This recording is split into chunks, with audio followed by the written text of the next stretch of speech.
D'abord, je tiens à remercier André pour l'hommage fait à Jean-François. Je vais avoir reçu une petite larme, moi aussi, le temps que tu parlais. Ça fait que je l'ai reconnu parfaitement. Sans plus attendre, vu qu'on a 15 minutes, let's go. J'essaie de vous présenter l'intervenant en éthique organisationnelle, juste pour que vous compreniez d'où je pars. Avant d'être intervenant en éthique, j'étais philosophe, préoccupé par les questions politiques. Mon courant à l'époque, ça s'appelait freudo-marxiste. Ça vous donne une bonne idée. À la fois dans la démarche personnelle et dans le sociopolitique. C'était mon courant de fond. Et j'étais informaticien. Pour moi, l'éthique, c'est la même chose qu'un beau programme. Si tu pèses sur le piton et qu'il ne se passe rien, on a un problème. Il faut que ça marche. Si ça ne marche pas, ce n'est pas intéressant. Donc, c'est avec cette approche-là que j'interviens. Mon petit côté philosophique va transparaître dans la présentation. Intervenant en éthique organisationnelle, je vais commencer par regarder qu'est-ce qu'intervenir, c'est quoi une organisation, puis comment un intervenant va se mettre les pieds là. C'est à peu près le plan de match. Alors, intervenir, si je le regarde sur le plan étymologique, il y a des choses à tirer. Je vous les donne vite.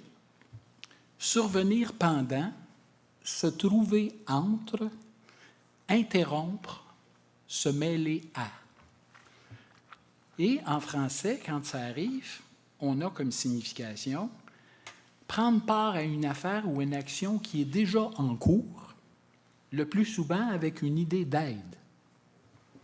Et finalement, jouer un rôle parmi d'autres éléments. Alors, si on regarde ce que ça donne, ça pose quelques questions à l'intervenant. Se trouver entre. Je me trouve entre qui et qui quand j'interviens? Première question. Prendre part à une action en cours. Laquelle? C'est quoi qui est en cours? Avec une idée d'aide. J'aide qui? Puis j'aide comment? Puis finalement, jouer un rôle parmi d'autres éléments. C'est quoi les autres éléments avec lesquels je dois composer quand j'interviens? Fait, je dis déjà, quand on a ça, on a une série de questions comme intervenant qui sont pertinentes à se poser. Si je regarde c'est quoi une organisation, je le vois comme un acteur social qui a une certaine structure. Qu'est-ce que ça veut dire? C'est que l'organisation est déterminée par le moment ou la société dans laquelle elle évolue. Intervenir au SPVM en 2000, puis intervenir au SPVM en 2016, après qu'il y a eu un informateur, enquêteur important qui est vu comme quelqu'un qui filait de l'information au Wells, c'est pas pareil.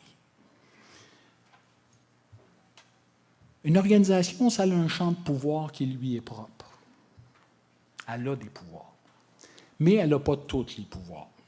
Elle vit à l'intérieur d'un cadre où elle a des concurrents, où elle a des règles qui lui sont imposées de l'extérieur.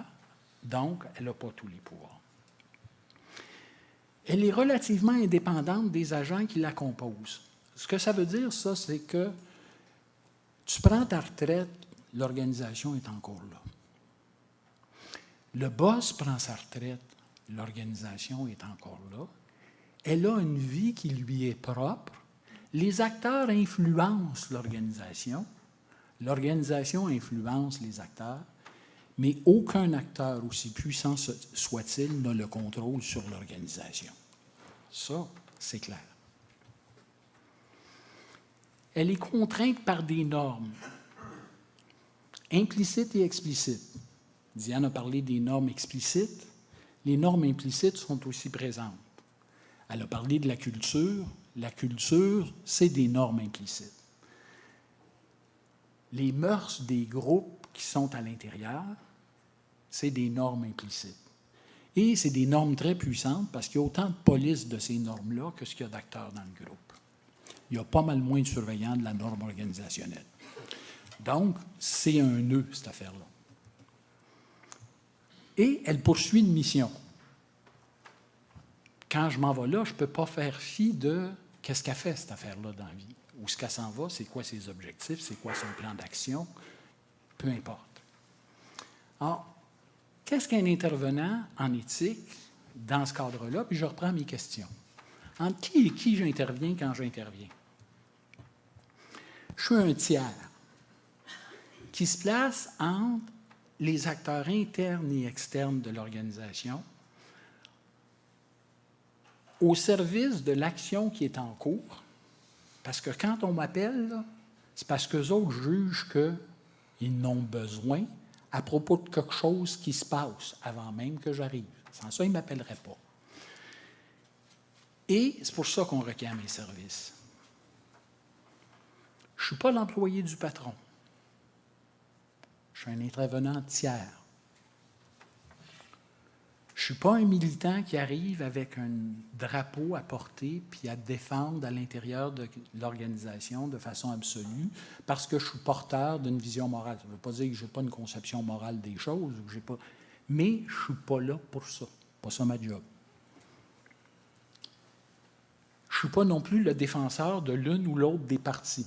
Ce qui ne veut pas dire, comme Diane l'a soulevé, qu'au cours des interventions, je ne me mettrai pas à collaborer plus étroitement avec certaines parties, à faire des alliances avec certaines parties, parce qu'il n'y a pas d'intervention en éthique sans une combinaison stratégique. Là-dessus, Diane et moi, c'est toujours entendu. Le philosophe politique est conscient qu'il y a des jeux de pouvoir à l'intérieur des organisations et qu'on ne peut pas en faire fi. Quelle est l'action en cours? Je vous avais dit, je vais juste revenir.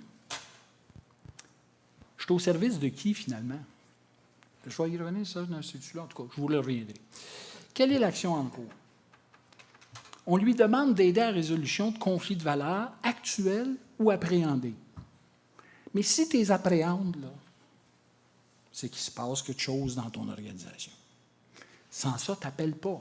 Tu n'as pas d'argent à dépenser juste parce qu'il y a quelque chose là qui se passe. Ces conflits peuvent venir de différents désaccords à l'intérieur de l'organisation. Des désaccords sur le sens même de la mission. Il y a toujours une redéfinition de la mission qui est en cours à l'intérieur par les acteurs. Ou sur sa mise en œuvre. Fait que, comme disait Diane, il ne faut pas confondre le problème à résoudre avec la demande du requérant.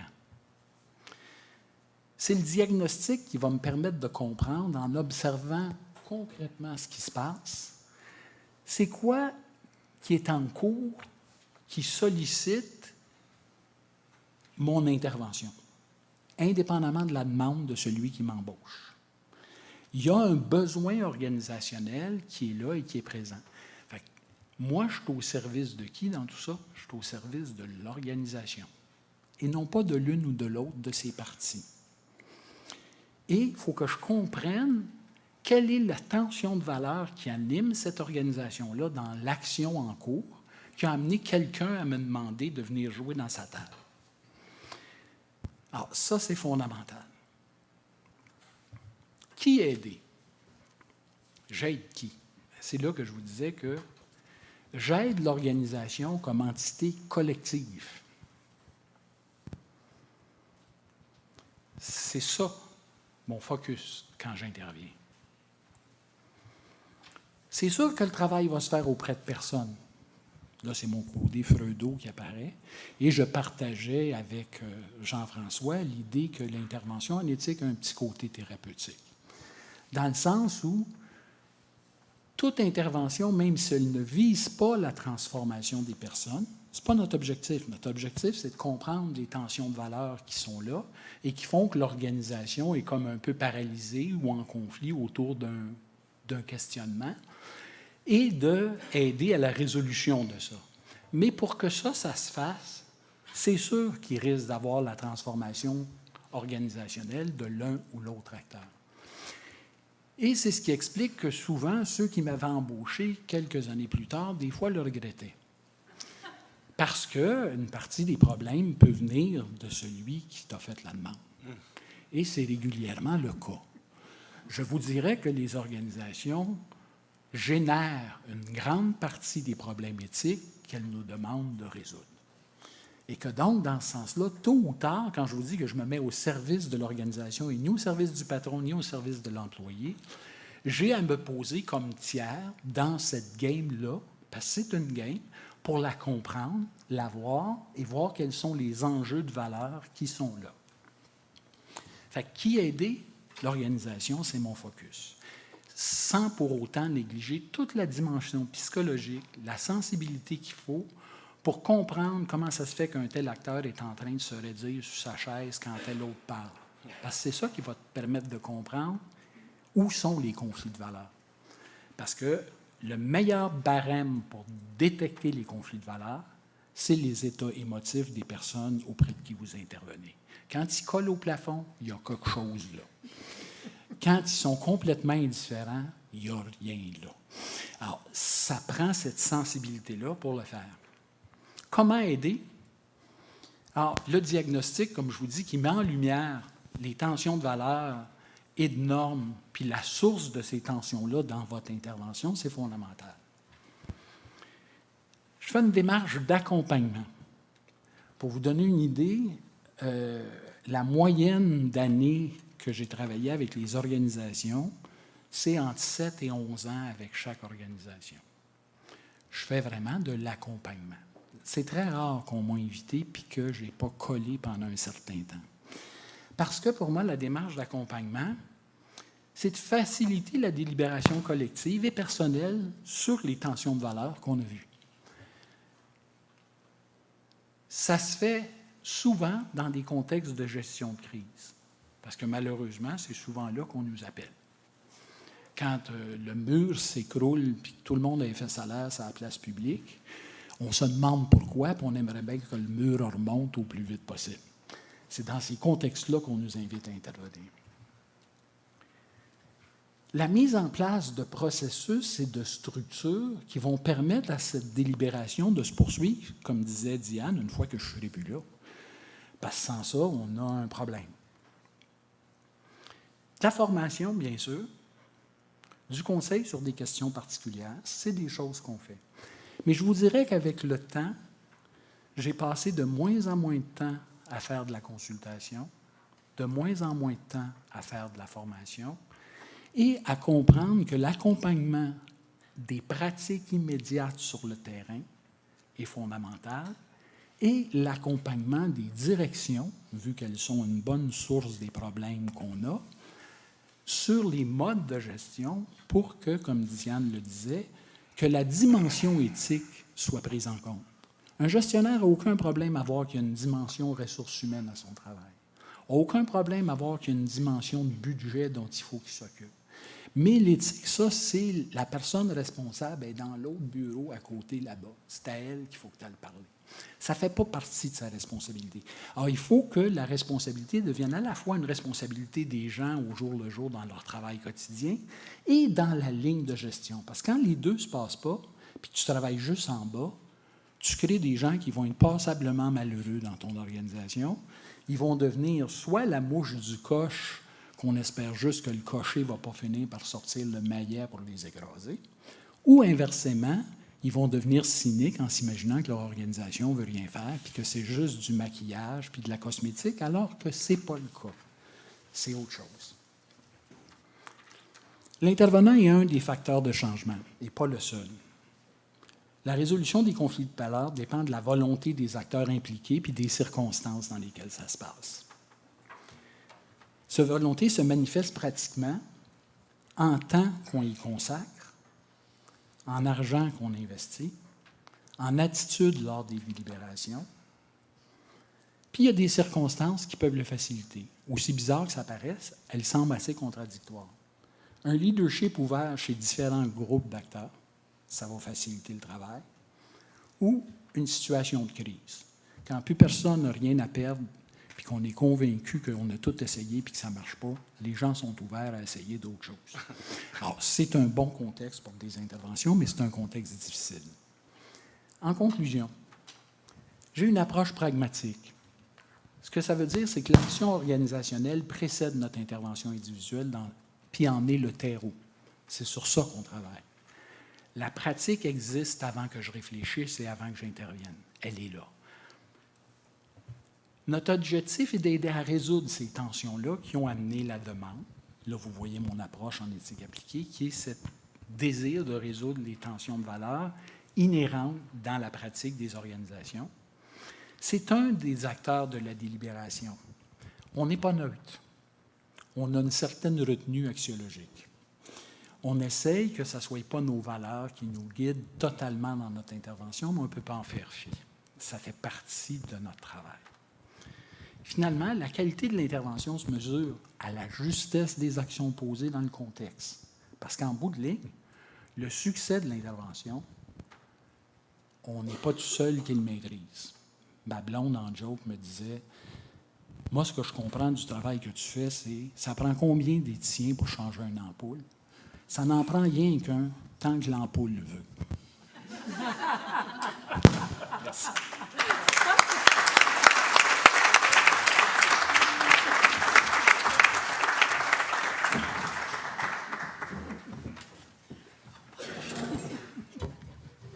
Alors, merci Robert. C'est au tour de René Villemur. Je dépose une feuille.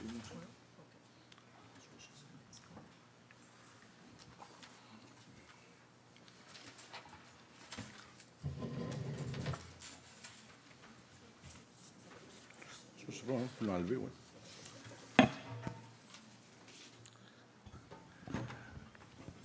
Je n'ai pas de PowerPoint. J'en ai jamais utilisé. Ceux qui voudront des notes, vous devrez les prendre. Merci de l'invitation. C'est mon premier retour à l'Université de Sherbrooke depuis ma graduation il y a très longtemps. Je suis très heureux d'avoir été invité à partager avec vous. Tout comme Diane et Robert, on a fait partie de la cohorte influencée par M. Malherbe, quand même. Je vous dirais que moi, dans mon cas, c'était même très Malherbe. Ayant créé l'Institut québécois d'éthique appliquée en 1998, ça a été fait en collaboration avec M. Malherbe. Donc, on a eu la chance, chez l'évêque, en effet, de mettre bien des... de refaire le monde, le démonter, le refaire. Mais, en 2016, l'éthique n'est plus un luxe, c'est une nécessité. C'est un élément important. Quand j'ai commencé, il y a très longtemps, près de 20 ans, les gens disaient éthicien, électricien, juste à passer, on a toutes eu les blagues possibles. Mais, oui, oui, absolument, les chiens, oui, on l'a eu. Mais il a fallu passer quand même au-dessus de ça. Avant de parler de la posture ou de ce que je fais, je vous dirai ce que ce n'est pas. Je ne suis, pour prendre les mots d'André Lacroix ce matin, ni un savant ni un chercheur. Je n'ai jamais cherché à l'être, d'ailleurs. Je ne suis pas un académique, je ne fais pas de publication savante, je n'ai jamais cherché à le faire. Je n'ai jamais voulu enseigner à l'université. Ceci étant dit, mon passé est celui du monde des affaires. J'ai possédé pendant plusieurs années une suite d'entreprises qui m'ont indiqué l'impératif besoin d'éthique. La dernière comptait quelques centaines d'employés. Et puis, les défis qui se posaient à nous étaient bien réels. On va dire les défis internes à l'organisation, mais même les défis externes. Vous savez, la corruption, ça n'a pas été inventé hier, là. Alors, moi, ça m'avait frappé, choqué et tout ce qu'on pouvait souhaiter. Je m'intéressais déjà à la philosophie, à l'éthique par intérêt personnel. Je vous dirais, je suis plutôt littéraire dans mon approche. Mais avant tout, j'étais un spécialiste de la gestion des organisations sur lesquelles aujourd'hui je porte un regard éthique. L'éthique est un regard pour moi, parmi d'autres regards.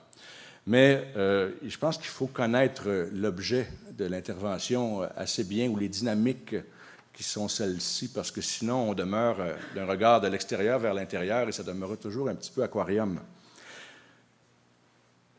L'influence de Jean-François Malherbe et de Georges Legault, qui est ici présent, que j'ai pris la peine de lui dire ma reconnaissance un peu plus tôt parce qu'elle est bien réelle.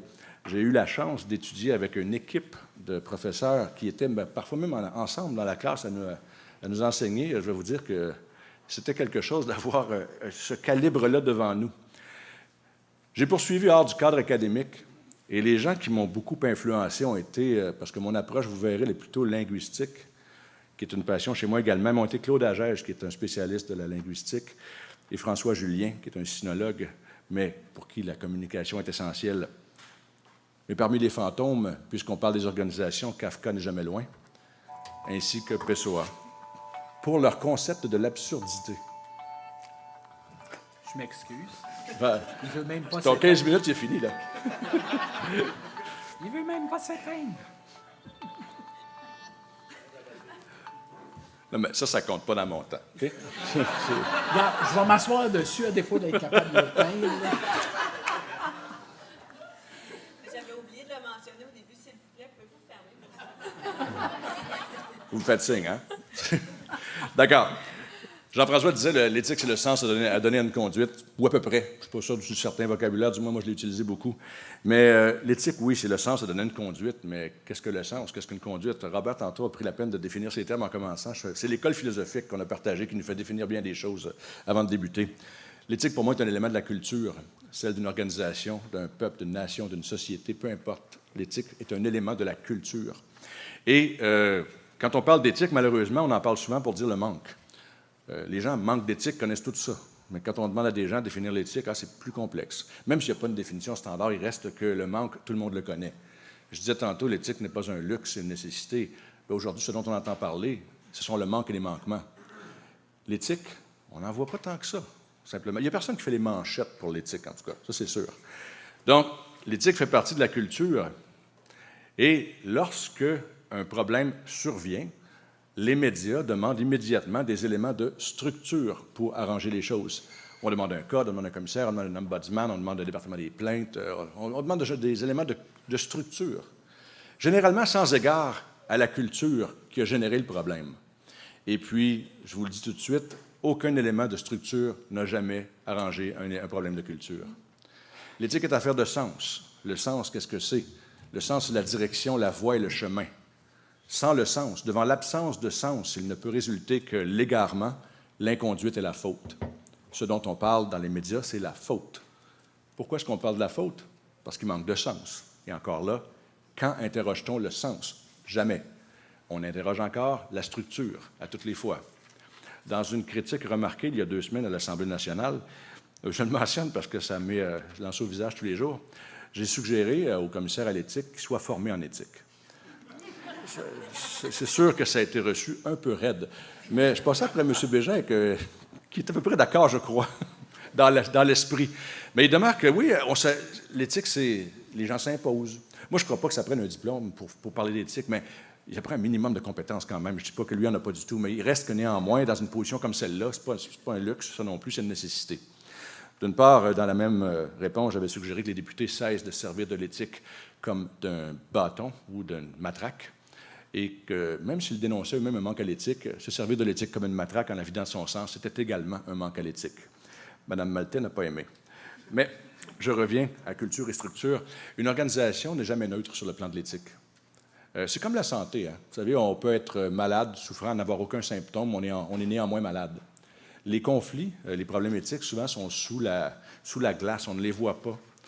Je vous donne un exemple d'une organisation qui est... Sur le plan de l'exemplarité, a signé tous les traités en matière environnementale, tous les traités en termes de relations de travail et de conformité, c'est Volkswagen. Sous la surface, Volkswagen était malade sur le plan de l'éthique. Mais on était conforme. Alors, on peut être conforme et malade aussi. Donc, il ne faut pas se fier nécessairement à la vague qui est sur le dessus, qui surfe, parce que, généralement, c'est peut-être un des indicateurs, mais ça ne saurait être le seul. Ce qui m'importe quand j'arrive à quelque part, et puis avec les années, les choses se sont améliorées un peu, mais comme le disait Robert tantôt, on nous appelait quand le feu finissait de consommer l'édifice, là. Mais aujourd'hui, on peut être plus en prévention, et je vous dirais que moi, je promeus beaucoup l'éthique proactive, c'est-à-dire celle qui va permettre non seulement d'éviter de mal faire, mais permettre de bien faire. J'en parlerai un peu plus tard. Mais l'idée, c'est qu'une entreprise telle que Volkswagen avait donc, on avait nous autres toutes les raisons de croire que tout était bien. Aujourd'hui, quel est le coût pour Volkswagen? Il y a un concept que j'ai mis sur pied dès le début en commençant en éthique, parce que vous savez, on s'adressait à des gens dans des organisations qui disaient en gros dans quel budget ça va. Hein? C'est une question légitime. Aujourd'hui, c'est un peu plus facile, mais à l'époque, on disait que c'était dans le divers hein, et autres tâches connexes. Mais on avait mis sur pied un élément qui s'appelle la taxe anéthique, qui est le coût relié à un agir non éthique. Évidemment, on entre dans cette catégorie-là, les litiges, l'encadrement, la non-qualité. Mais si je vais plus loin que l'exemple de Volkswagen, on voit les pénalités qu'ils ont eues, des dizaines de milliards, on le voit bien. Mais au-delà de ça, qu'est-ce qui va se passer lorsque quelqu'un qui voulait acheter une voiture Volkswagen ne l'achètera pas? Que les meilleurs ingénieurs ne voudront pas aller travailler chez Volkswagen? Que les fournisseurs décideront de ne plus fournir des pièces à Volkswagen parce qu'ils vont être associés potentiellement à un scandale?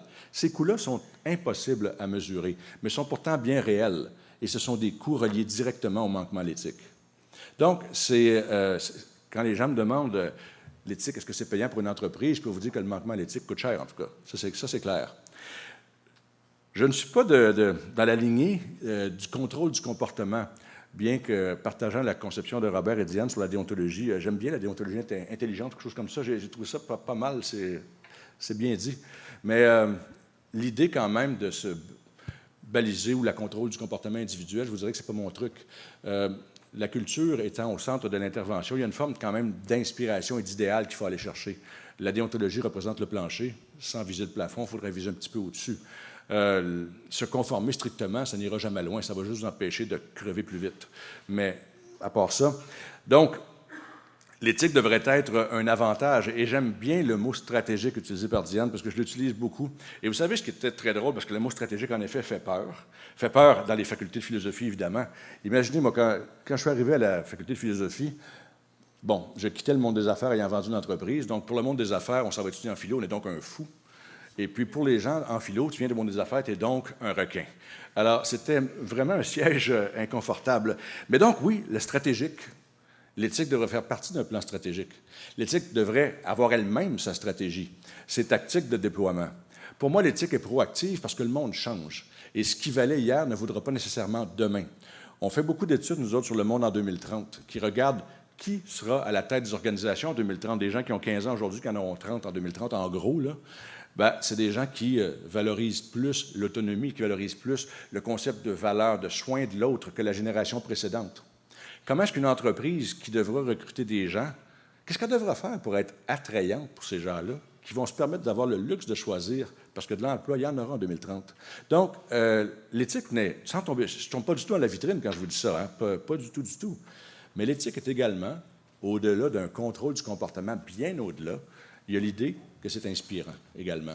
Et on préfère travailler pour une entreprise qui rejoint, du moins, notre vision du monde sans dire nos valeurs propres. L'exemple est... Bon, il y en aurait une tonne, là, mais l'idée, quand même, l'éthique doit être proactive et prévoir. Elle doit voir venir. Donc, pour pas qu'il arrive la même chose que chez Volkswagen, c'est-à-dire qu'on empêche d'arriver les meilleurs talents, les fournisseurs, les clients, et ainsi de suite. On parle de clients dans une faculté de philo, ça fait drôle, hein? Mais néanmoins, l'éthique étant appliquée, c'est un petit peu qu'est-ce qu'il y en est. Mes 2 points de départ dans chaque intervention sont les 2 questions suivantes. D'où parle-t-on? Et de quoi parle-t-on? D'où parle-t-on? Souvent, un juriste va nous parler à partir du point de vue légal, juridique.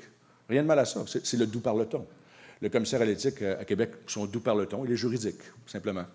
Le d'où parle-t-on de Robert, il est plus philosophique et pragmatique. C'est intéressant que nous, on le sache, mais qu'on puisse le communiquer aussi. D'où parle-t-on? Et de quoi parle-t-on? La deuxième question. Celle-là est amusante parce que de quoi parle-t-on? J'ai tellement vu au fil des années 2 choses. Parler d'éthique pour ne rien dire, l'ayant vidé de sa substance. Faire précéder le mot déontologie par éthique, donc éthique et déontologie, ça fait juste bien.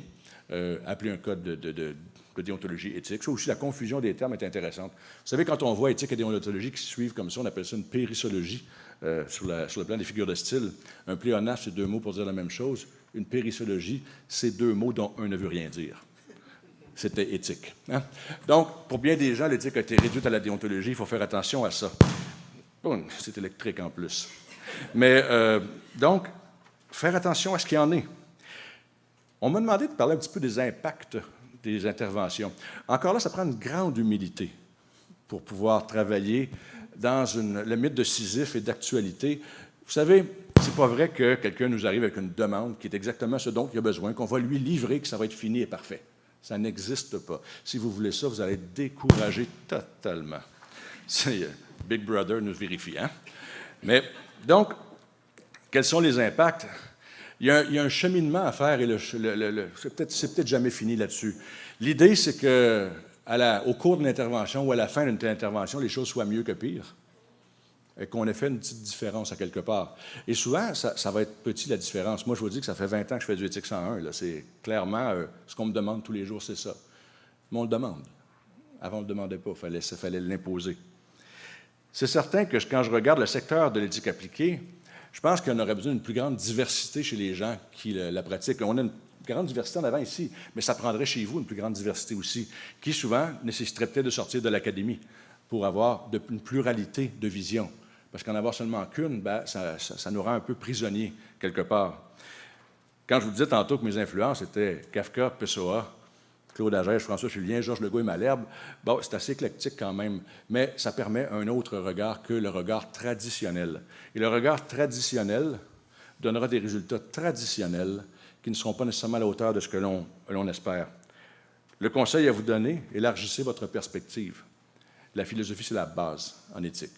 Il faut bien la posséder, mais il faut en sortir aussi. Il faut aller un petit peu au-delà et créer quelque part sa philosophie d'intervention ou sa vision du monde. Parce que sans celle-ci, condamner à répéter l'histoire, ça va arriver aux mêmes causes vont les mêmes effets. Donc, en terminant, j'ai remarqué au cours des années des tonnes de codes dits d'éthique qui ne contenaient pas d'éthique. J'ai remarqué au fil des années une tonne d'efforts éthiques qui étaient du copier-coller sans égard à la culture, comme Robert l'a mentionné d'ailleurs. J'ai constaté, arrivé dans des organisations, voir des choses que j'avais moi-même écrites, mais c'est pas là. J'ai constaté que des gens avaient appliqué pour travailler avec moi en ayant dans leur CV des textes que j'avais écrits. C'était pas fort, ça. Mais il y a une nécessité d'être un peu plus original, honnêtement. Et puis, de redonner à l'éthique la place qu'elle a, parce que vidée de son sens, c'est un élément parmi d'autres, et nous n'irons pas nulle part avec ça. Donc, je le rappelle, de quoi parle-t-on? D'où parle-t-on? Essentiel à la compréhension de l'éthique. Je vous remercie beaucoup.